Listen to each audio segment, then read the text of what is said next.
بسم اللہ الرحمن الرحیم، اللہ کے نام سے جو رحمان اور رحیم ہے۔ اسلام جو تہذیب انسان کو سکھاتا ہے اس کے قواعد میں سے قاعدہ یہ بھی ہے کہ وہ اپنے ہر کام کی ابتدا خدا کے نام سے کرے۔ اس قاعدے کی پابندی اگر شعور اور خلوص کے ساتھ کی جائے تو اس سے لازماً 3 فائدے حاصل ہوں گے۔ ایک یہ کہ آدمی بہت سے برے کاموں سے بچ جائے گا، کیونکہ خدا کا نام لینے کی عادت اسے ہر کام شروع کرتے وقت یہ سوچنے پر مجبور کر دے گی کہ کیا واقعی میں اس کام پر خدا کا نام لینے میں بجانب ہوں۔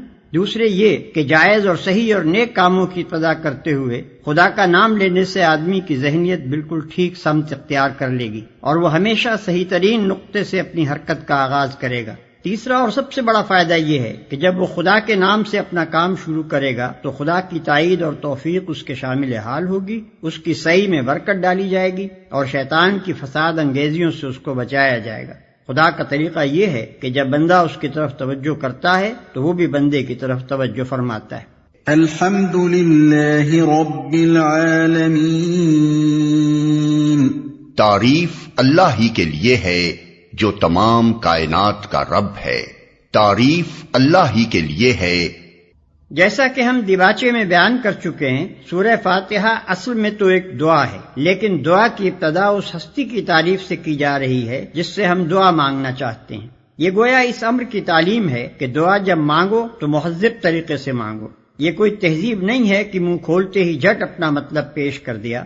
تہذیب کا تقاضا یہ ہے کہ جس سے دعا کر رہے ہو پہلے اس کی خوبی کا، اس کے احسانات اور اس کے مرتبے کا اعتراف کرو۔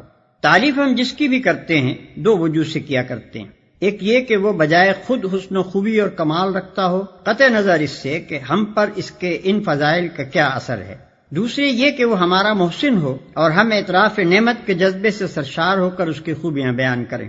اللہ تعالیٰ کی تعریف ان دونوں حیثیتوں سے ہے۔ یہ ہماری قدر شناسی کا تقاضا بھی ہے اور احسان شناسی کا بھی کہ ہم اس کی تعریف میں رد اللسان ہوں۔ اور بات صرف اتنی ہی نہیں ہے کہ تعریف اللہ کے لیے ہے، بلکہ صحیح یہ ہے کہ تعریف اللہ ہی کے لیے ہے۔ یہ بات کہہ کر ایک بڑی حقیقت پر سے پردہ اٹھایا گیا ہے، اور وہ حقیقت ایسی ہے جس کی پہلی ہی ضرب سے مخلوق پرستی کی جڑ کٹ جاتی ہے۔ دنیا میں جہاں جس چیز اور جس شکل میں بھی کوئی حسن، کوئی خوبی، کوئی کمال ہے، اس کا سرچشمہ اللہ ہی کی ذات ہے۔ کسی انسان، کسی فرشتے، کسی دیوتا، کسی سیارے، غرض کسی مخلوق کا کمال بھی ذاتی نہیں ہے بلکہ اللہ کا عطیہ ہے۔ پس اگر کوئی اس کا مستحق ہے کہ ہم اس کے گرویدہ اور پرستار، احسان مند اور شکر گزار، نیاز مند اور خدمتگار بنیں تو وہ خالق کمال ہے، نہ کہ صاحب کمال، جو تمام کائنات کا رب ہے۔ رب کا لفظ عربی زبان میں 3 معنوں میں بولا جاتا ہے۔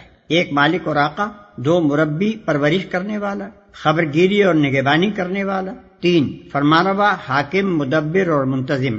اللہ تعالیٰ ان سب معنوں میں کائنات کا رب ہے۔ الرحمن الرحیم، رحمان اور رحیم ہے۔ انسان کا خاصہ ہے کہ جب کوئی چیز اس کی نگاہ میں بہت زیادہ ہوتی ہے تو وہ مبالغے کے صیغوں میں اس کو بیان کرتا ہے، اور اگر ایک مبالغے کا لفظ بول کر وہ محسوس کرتا ہے کہ اس شے کی فراوانی کا حق ادا نہیں ہوا تو پھر وہ اسی معنی کا ایک اور لفظ بولتا ہے تاکہ وہ کمی پوری ہو جائے جو اس کے نزدیک مبالغے میں رہ گئی ہے۔ اللہ کی تعریف میں رحمان کا لفظ استعمال کرنے کے بعد پھر رحیم کا اضافہ کرنے میں بھی یہی نقطہ پوشیدہ ہے۔ رحمان عربی زبان میں بڑے مبالغے کا صیغہ ہے، لیکن خدا کی رحمت اور مہربانی اپنی مخلوق پر اتنی زیادہ ہے، اس قدر وسیع ہے، ایسی بے حد و حساب ہے کہ اس کے بیان میں بڑے سے بڑا مبالغے کا لفظ بول کر بھی جی نہیں بھرتا۔ اس لیے اس کی فراوانی کا حق ادا کرنے کے لیے پھر رحیم کا لفظ مزید استعمال کیا گیا۔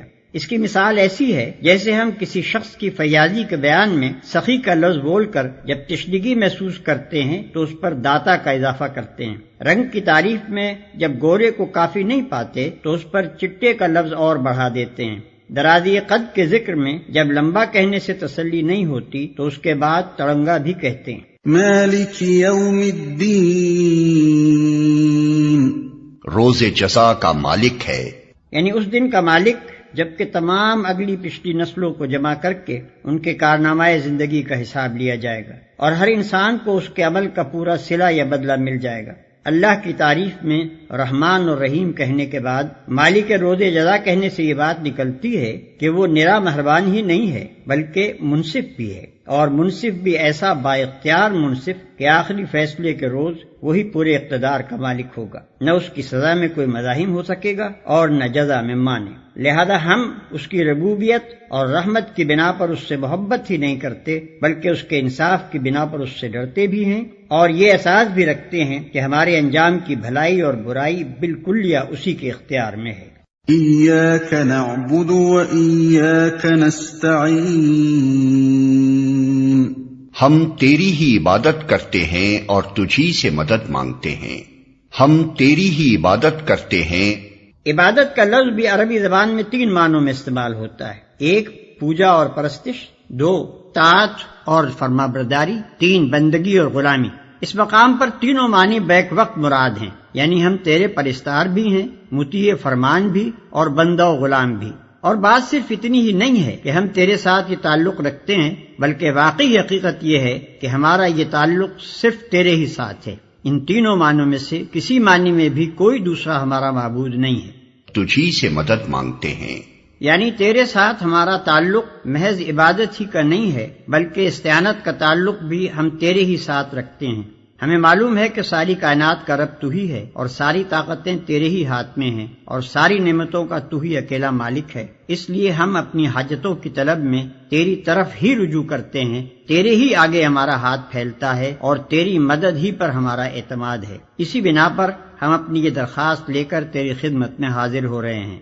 اهدنا الصراط المستقیم۔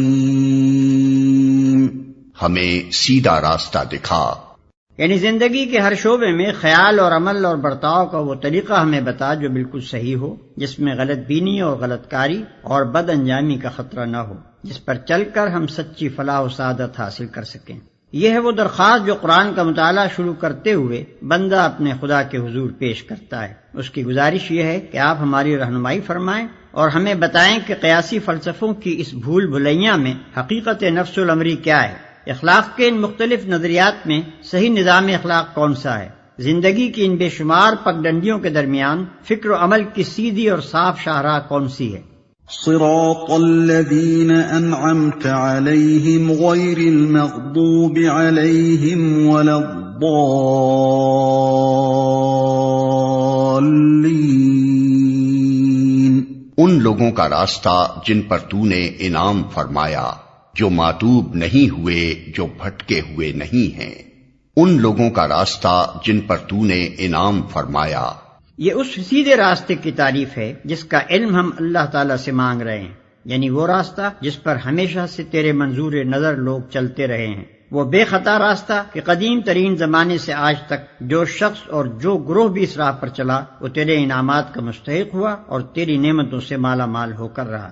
جو ماتوب نہیں ہوئے، جو بھٹکے ہوئے نہیں ہیں۔ یعنی انعام پانے والوں سے ہماری مراد وہ لوگ نہیں ہیں جو بظاہر عارضی طور پر تیری دنیاوی نعمتوں سے سرفراز تو ہوتے ہیں، مگر دراصل وہ تیرے غضب کے مستحق ہوا کرتے ہیں اور اپنی فلاح و سعادت کی راہ گم کیے ہوئے ہوتے ہیں۔ اس سلبی تشریح سے یہ بات خود کھل جاتی ہے کہ انعام سے ہماری مراد حقیقی اور پائیدار انعامات ہیں جو راست روی اور خدا کی خوشنودی کے نتیجے میں ملا کرتے ہیں، نہ کہ وہ عارضی اور نمائشی انعامات جو پہلے بھی فرعونوں اور نمرودوں اور قارونوں کو ملتے رہے ہیں اور آج بھی ہماری آنکھوں کے سامنے بڑے بڑے ظالموں اور بدکاروں اور گمراہوں کو ملے ہوئے ہیں۔